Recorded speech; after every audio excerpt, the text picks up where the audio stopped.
Alright guys, welcome back to the Thanksgiving episode of Odyssey Life. I'm Bernie. Here we are in the Odyssey Life workshop, and we're blessed today. I hope you had a great Thanksgiving. I hope your turkey and meal was well. I hope it found you on the couch for a nap or soon to be taking a nap. I'm hoping to stay awake for the rest of this episode, but I'm excited to be here. Some news. We're almost at 100 subscribers right now. We're actually one away as of the recording of this video, so we are super stoked. Keep it up out there, guys. Your support helps the channel grow. And I keep forgetting to tell you guys that if you haven't put 2 and 2 together, okay, we only have one Odyssey, and we're only going to put it together once, okay? So obviously this is starting to sound like this isn't going to be your typical build channel, because I'm not going to bring in another Odyssey after this. Like, this is it. This is my Odyssey. This is putting it back together. But then you ask, what happens after that? What happens to Odyssey Life after the Odyssey's put back together? Well, if anybody actually took the time to read the description of the page, it mentions adventure, okay? Well, I have something in store for you guys. I don't want to let the cat out of the bag just yet because it is a little early. We still haven't even put our engine together yet. But you guys are going to be rewarded for sticking with me in the garage and in the workshop. And then pretty soon in future episodes, the new garage. If you stick with me through that time, you're going to appreciate what I have in store for you next. It is a bonus for you guys. It is going to make watching enjoyable. It's going to make it new. It's not going to be the same thing every week. I'm not going to keep you sitting in a garage for months on end making these amazing builds just to give you 1 or 2 or 3 videos of a shakedown and a top speed run, and then you don't see the project again for another year until the channel breaks it, or they bring it out of storage for a revival. This isn't one of those channels. So stay tuned, please. I know you hear that from all the channels. Stay tuned, stay tuned. But seriously, help me get through putting this back together and taking the care and time to learn something along the way, and I promise you it'll be worth it in the long run. Okay, so now that we got that out of the way, today's episode, obviously if you read the thumbnail, it says charging system. We're going to be reinstalling the charging system, which would be the stator and pickup coil, the wiring, the flywheel, the starter, and hopefully the actual cover. Actually, no, we're not going to put the cover on because I actually want to doll it up a little bit, and I'll explain that to you, in the process as we go. All right, so I hope you're excited. Let's get to this week's episode. Okay, so before we get started on this charging system, guys, we're going to take a trip down to the neighborhood Ace Hardware to grab some Loctite. I'm sorry, I forgot it. So let's go get some Loctite.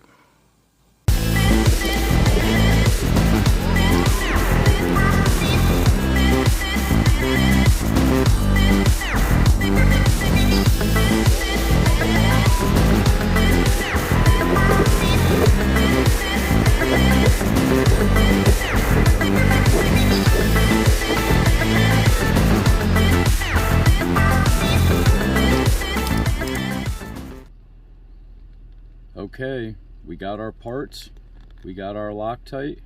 Let's head back to the workshop.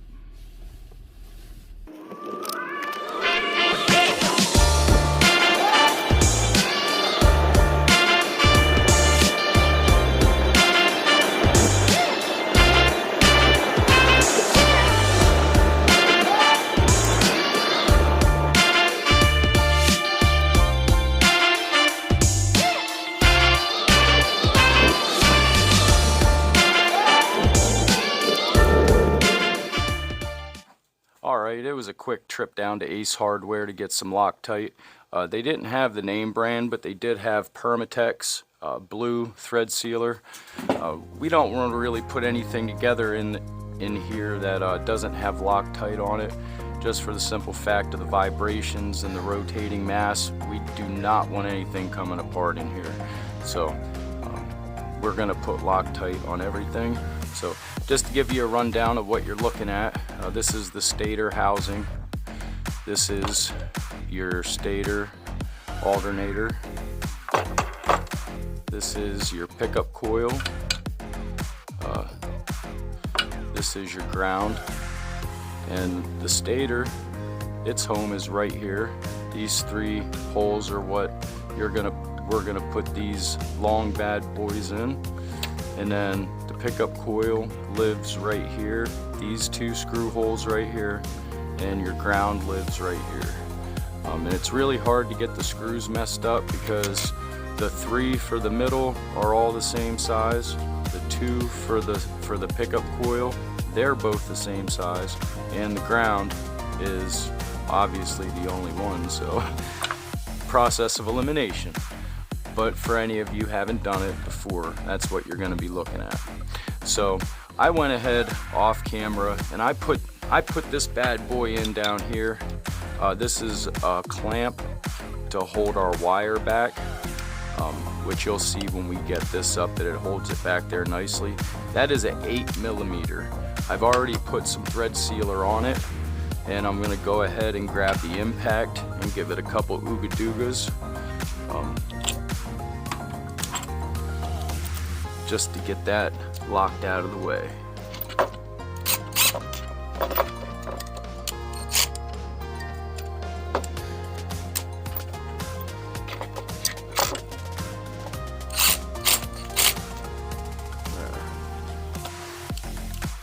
That shouldn't go anywhere.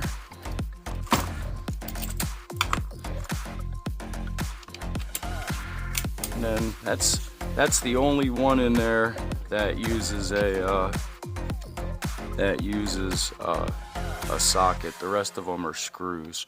So once you get that in there, I'm gonna go ahead and hook this ground up first because it's the smallest one, and when the pickup coil's in there it would be practically impossible to get to. And as I said, a little dollop of blue Loctite. And these wires, or not the wires, the screws, the washers, the lock washers, they're pretty much like pressed on there or formed or screwed on there.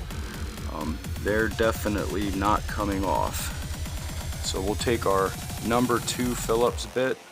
I went ahead and sized these because these are very easy to strip out, and you definitely want to think about the next time you might have to do this, so you definitely don't want to strip them out.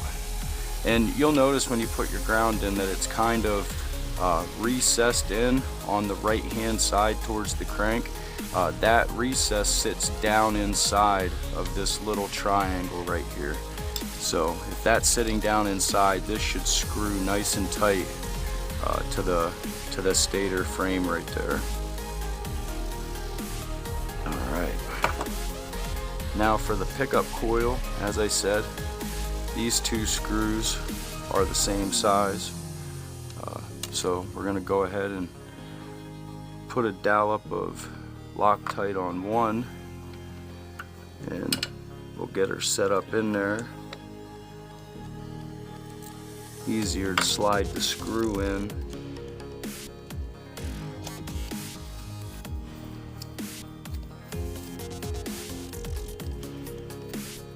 Get it started. And then do the same with the other one. Dollop of Loctite. The top one you can start with your fingers because you can get to it. So, and I hear a lot of rigmarole online about telling guys to you got to gap your pickup coil. You got to gap your pickup coil. There's no way to gap it. Once you lock it down, it's locked down. So it should be correct from the minute you cinch down these screws. And give her a nice twist. Top one, same thing. Give her a nice locking twist. All right, last thing left is the stator. And if you, when you disassemble yours and you go to reassemble it, if you don't move your grommet, you'll see the where the wire harness is formed for where you need to tuck it back inside there. So it's really it's not even a guessing game. You pretty much know where it's at, because I mean these machines are 35 plus, 35 years old, so the wires have had a chance to seep to where they live, and that's where they're at. So you basically want to just get one of these started. There we go. So just cinch these down, a little bit of Loctite.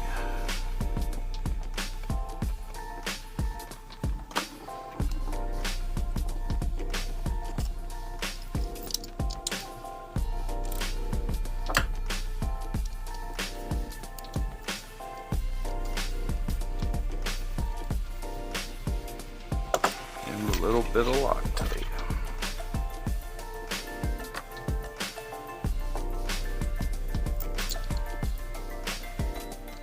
Snug it up till you feel them lock washers tighten, and then stop. Go to the next one. Definitely want to follow the normal protocol of walking around, giving them a tighten. And there we go. Let's go back around them. Double check, make sure we got them all tight. Check the pickup coil again, the ground, the bottom of the pickup coil.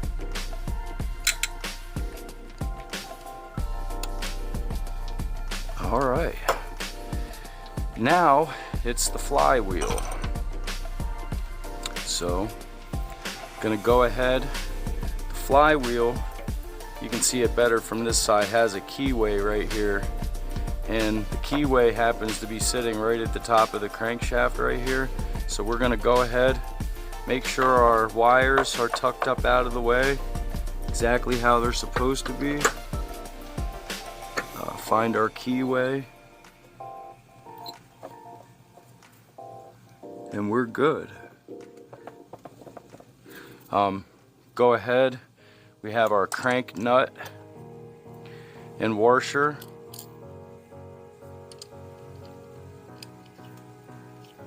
Or flywheel nut and washer, and we have our impact. That is a 17 millimeter center nut. Let's seat our arbor. There we go. I go ahead, start the nut with your fingers. Never start it with an impact. Get it in as far as you can where you see the crankshaft poking out. Okay, we're gonna use a thin wall 17 millimeter. Here we go.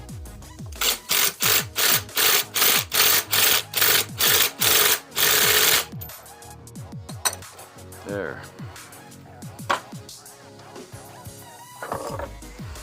There, our flywheel is home. Now next is the starter gear, and I guess it's the pull start hub, the hub that the pull start attaches to, and 4 12 millimeter bolts. You know what? I think we're gonna put some little bit of Loctite on these two. Might as well. We don't want anything coming apart. Definitely not anything related to what we got going on in this housing. I told you I would let you know what I was going to do with the cover and why we're not putting it on. I'm going to take it to work and powder coat it. I haven't decided what color yet, but and stay tuned on some more information. I'm putting something together where I should be able to offer powder coating to you guys and the public. I'm in the process of incorporating myself and starting powder coating. Actually, it's a subsidiary of the company that I work for. Can't give you any more details than that because nothing's final, and you know, it's all legal jargon and yada yada. So disclosure before signing is never good. But anyway, we're working on something, get you guys some real top shelf powder coating at an affordable price. Especially if you're in my neck of the woods, northeastern United States or Pennsylvania. Larger projects you could drop off, smaller projects you could ship. Alright, so let's go ahead and switch off our 17mm for our 12mm and give these some ooga doogas.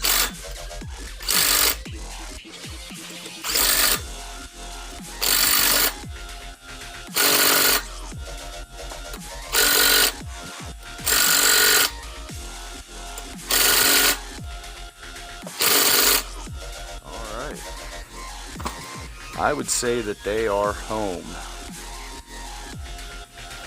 Okay, so my question is, do you want to do the starter now? Of course you do. Let's get her done. Alright, so let's do this starter now. So on the side of the engine over here, on the crankcase, there are two bolts that if you have the case already off, I guess you'll have to find them when you put it back together. But my case is already put on, so I had to take the top bolt off here, and there's a bottom bolt right here to accept our starter bracket. So I'm going to go ahead and put the starter up here, line these two holes up, start threading our bolts. As I said, don't ever start them with the impact. You'll strip them and then you'll be sad because you'll be getting your block drilled out. I wouldn't recommend that. Put your bottom bolt in.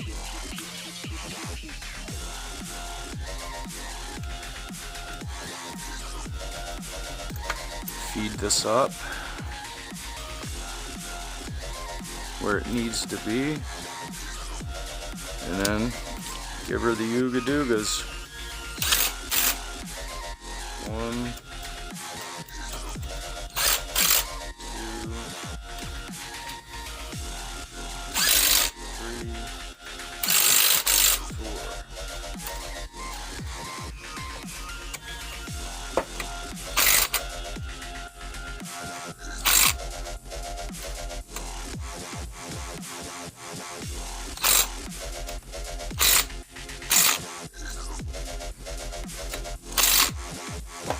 Alright, that's our starter. Now is what we'll do is, when we put on our cover, these two bolt holes, or these 3 bolt holes right here, will hold the back of our starter on, and when it engages, it'll engage this, and we'll be good to go. The wiring will be done when we install it back into the frame, and this is our wiring. That'll allow us to test for spark and everything else. Well guys, we're almost there. Thank you. You've been a good audience. So let me get to the outro. Alright guys, we're almost there. I'm so excited. Getting this charging system back on and getting this starter back on is a big step to getting this thing fired up. We're so close. You know, next soon, intake, carburetor, exhaust is a big one. Got a few other things to button up on the frame, get a couple more things powder coated, and then we'll be ready to start slapping this bad boy back together. I keep saying it, slapping this bad boy back together. We're so excited. Again, I hope you had a fantastic Thanksgiving. We got big old Christmas on the way, and we're excited about that. And then, you know, a new year. And I don't know about you, but I think this year flew by way too fast. So, from us here at Odyssey Life, it's a fantastic day to be alive like always. Don't forget to like and subscribe. We love you. Have a good night.